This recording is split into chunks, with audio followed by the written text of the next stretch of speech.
তো এখন এখানে জুতো দেখাতে বসা হয়েছে, তাই তো? বাবা ছেলে আজকে আসার সময়, মানে ওর টিউশন পড়ে ফেরার সময় পুজোর জুতো নিয়ে এসছে। তো সবার আগে বাবা যেটা পরে আছে সেটাই দেখিয়ে দাও।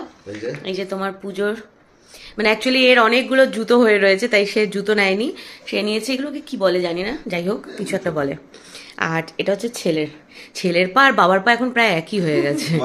হ্যাঁ, সামনের বছর থেকে দুজনের একই হবে। যাই হোক, এটা হচ্ছে একটা কিটো আছে আর এই আর একটা বুট আছে। এগুলো সব খাদিমের না? সব খাদিম। এবার খাদিম সারাদিন। আচ্ছা, এইটা হচ্ছে আমার জন্য। 8 সাইজেরই, আর বাবারও তো 8। তাই? সাইজ এক? হ্যাঁ বুবাই, এটা 8? হ্যাঁ, ভগবান। যাই হোক, বাবা ছেলে দুজনে পছন্দ করে এটা এনেছে। এই দেখো, আমার তো পায়ের নখগুলো এখন কেটে ছোট হয়ে গেছে, তার মধ্যে আলতায় কিরকম যেন বিচ্ছিরি লাগছে পাটা দেখতে। কিন্তু চটিটা খুব সুন্দর, মানে স্যান্ডেলটা খুব সুন্দর হয়েছে, আর খুব সফট, ভীষণ সফট, পরে খুব আরাম। পাটা আমার ফুলেছে রে।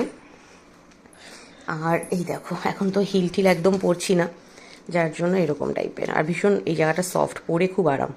এই যে হাতটা ডেবে যাচ্ছে, মানে আঙ্গুলটা ডেবে ডেবে যাচ্ছে। সুন্দর, পারফেক্ট হয়েছে। যাক, আচ্ছা এর সঙ্গে এবার তোমার পাঞ্জাবিটাও দেখাই। মামার বিয়ের পাঞ্জাবি বলে কথা, চলো দেখাও। কিন্তু রিও দুটোই ব্লু ব্লু, তোমাকে কি এবার ব্লুতে পেয়েছে? সবই ব্লু ব্লু।